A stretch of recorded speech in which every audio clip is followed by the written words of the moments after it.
business with a perfect heart. You say you are a real estate agent. They will allow you first. At this level, diligence is okay. At this level, wisdom is okay. By the time you come to a point where you have 200 hectares, then the prince will show up and tell you 200 hectares are not for ordinary men. Where's your allegiance? That's when they will tell you to compromise with government, compromise with security agents. You will see things you've never seen before. You can be in ministry, you say you are a pure man. Wait until nations begin to look for you. Even if you don't choose to compromise, they will raise demonic apostles who will push you to the walls to come to a point where you want to subscribe to gimmicks because you want to keep your name or your integrity. If you want to see the new, it's beyond possession. It's a realm. You mighty on your throne. This is not for average people. Don't worry. If you want to be an average man, it's fine. Wait until you become like Sinach. You will understand what it means to be loyal to a pastor as against fame and popularity. When you come for one meeting and they give you 100 million and then you have 30 meetings in a month, you will ask yourself whether it's still wise to do a retreat. Because the 7 days of retreat will be equivalent to 400 million. And then you ask yourself, is retreat necessary? Can't I be driving for the meeting and praying in the plane? The flight is 6 hours. I can pray in the flight for 6 hours. Why do I need to shut down for 3 days? You will discover the new is not the money. There is a realm you must enter to be able to defy 300 million. And so 300 million will mean nothing to you. That is not something that happens by chance. You must have seen something that is beyond the stars. And so a man who is walking in the new, number one, must transit to realms of glory. When we talk about the new, we are talking about the excelling glory. The reason the 24 elders are intact is because every time they look up, they see another dimension. If a dimension is repeated, they will leave the throne room. That's why they sit down. The moment they look up, they see another glory. They fall down. When they look up, they see another glory. So they are kept there. Even though they have the greatest knowledge in heaven, the glory will not let them depart. Because the economy of the glory is actually not the fascination you behold. The economy of the glory is the transformation it brings to you. That transformation purifies you and brings you to higher realms of life. Because life is in different realms. When Moses saw the glory, he was there for 40 days. He didn't realize that days were passing. Because what he was seeing deadened the appetite for food. He had entered another economy of life. At the natural realm, you need water and food. But when you enter the glory, the presence becomes a meal. And when Moses came down, the token he had to show was that the Bible said in Exodus 33, 29, 30, that he wished not that his face was shining. He had entered another realm. The Bible spoke concerning Jesus. The disciples and the Jewish people gathered together and said, we will make you king. He ran away. Who runs from thrones? Who runs from promotion? We will make you a king. He said, no, that's not why I came. I will stay true to the cause. Because every time Jesus goes to the private chamber, he was doing business with the glory. And on one occasion, he told the disciples, follow me. And he took them to the place of prayer. In Matthew 17 verse 2, the Bible said, as he prayed, he said the fashion of his countenance was altered. He said his raiment began to glister. And there appeared before him Moses and Elias. That means every time he prayed, he entered the glory. I will talk about prayer. I just want to define what the new is first. And so a man who transits to glory on a daily basis, which earthly throne do you want to give him? You are a joker. In Genesis chapter 3 verse 8, the Bible said, in the cool of the day, it said the voice of God came walking in the garden. And the idea was for intercourse and intimacy to be achieved. The reason behind the experience is not the fun of it. Bettings only take place when experiences are occurred. That's why before a child is born, there is an experience called intercourse. And so the reason God gives us experiences is because realities are born out of experiences. I can talk to you now about suffering. A man who has gone through suffering, when he's talking, the energy will be different. Because he knows it by experience. So when he's talking, he can create that atmosphere. And so one of the things that God wants to bring men into, which are actually the new things we find in life, are the different degrees of the experiences of God. And so in John 17 verse 3, Jesus said, this is life eternal, that you may experience God. Because there is a dimension of the experience of God you come into that produces either authority or wisdom or favor. Something must come out of every experience you have. And even when time ends, the Bible says, he that hath an ear, let him hear.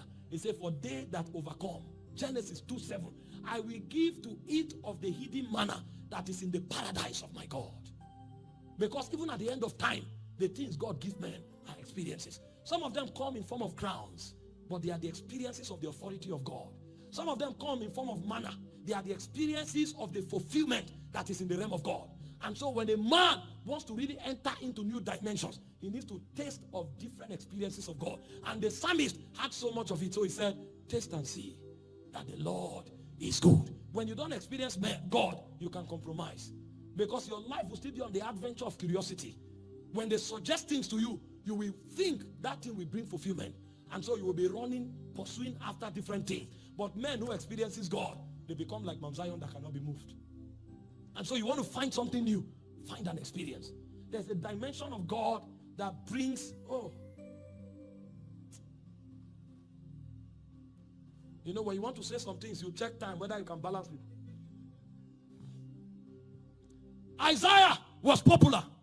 Everybody hailed him as a prophet until he came to the corridors of God.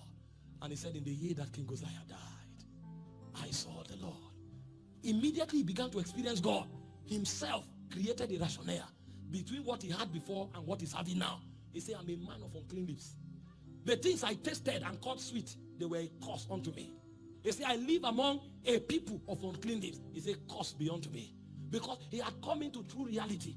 And the moment he came, it was natural for him to relinquish the things he had before. Because those things tell you the true essence of life. If you don't experience God, money can give you an experience. Women can give you an experience, and you will define your life on a different paradigm. It is when eternity activates and you cross into that realm, you will discover you wasted your existence. And so a man who truly wants to find a foundation in the realm that cannot be altered must make sure that through priesthood, he comes into the experience of God. There is an economy in your spirit. If it doesn't manifest, you will be a slave. And when you are a slave, you will see the viciousness of men. Men use men. But when you enter the glory and the value God put in you comes out, you become a solution to your world. Nobody is disadvantaged because we're all created in the image of God. But it will take the economy of the glory to cause that thing to appear in time. Oh, they said time will fail me to speak of Gideon. Go and read about this man. To speak of Barak. To speak of Jephthah. Men that were rejected. Some of them were born and cast away. They were supposed to be wanderers, but they met the glory. And when the glory appeared to them, they returned as the solution to their nation. Oh, did you read about David? David was not even worthy to be called a son. When Saul came to anoint the king, they didn't bring David because they felt, what does this one have to offer? He's a ruddy boy. Go and stay in the forest. What you are good for is to take care of sheep. But they didn't know that the king in the order of the Messiah was in David. When David manifested, he came with 7 horns. David was a poet. David was a prophet. David was a king. David was a pastor.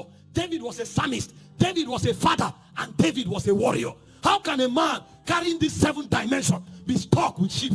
Because if the glory doesn't come, you won't know what to carry. When David rose up, he became one of the strongest men. Even Jesus, the throne of Jesus was traced to the throne of David. And this guy would have wasted as a shepherd boy. He was not a shepherd boy. He was a king in the jungle. But he took the glory for that economy to show up. And when David rises, David is a phenomenon to a generation. And when he found himself, the Bible said 400 broken and battered men who were in debt went to David in Cave Adullam. There was no record that David taught them how to fight. But he had found something in the glory. In his journeys to the glory, he found frequencies. He found vibration. That's why David will say, by my harp, I utter dark sentences. He knew that the harp was not just an instrument of singing and dancing. David discovered that in the glory, there is somewhere you will enter, that the harp will become a voice that prophesies. And when the men of David came to him, he altered their molecular structure. David will sing into their spirit. He will string sounds into their spirit. Did you not know that when the earth was created, it was created with sounds? But those codes are in the glory. David had sat there long enough. He knew what to say to change a beggar to a warrior. And when the stories of this man were told, the Bible said Eleazar, the son of Dodo, he took a spear, one man, and slew 800 men. What did David teach him? What did he learn from David? He had entered the college of the glory because a man that knows the pathway had led men there. And when they came out, they were not ordinary men. Some of them were like beasts. He said 3 men heard that David was thirsty and they broke through the garrison of the Philistines. How can 3 men break through a garrison? Those are not men. One of them is equivalent to an army. And when the 3 of them entered, 1 was drawing water, 2 were standing and stopping an army, 2 soldiers. And when he drew the water, he carried the water, he didn't throw away. And he walked through a battle, what you will call a warfare.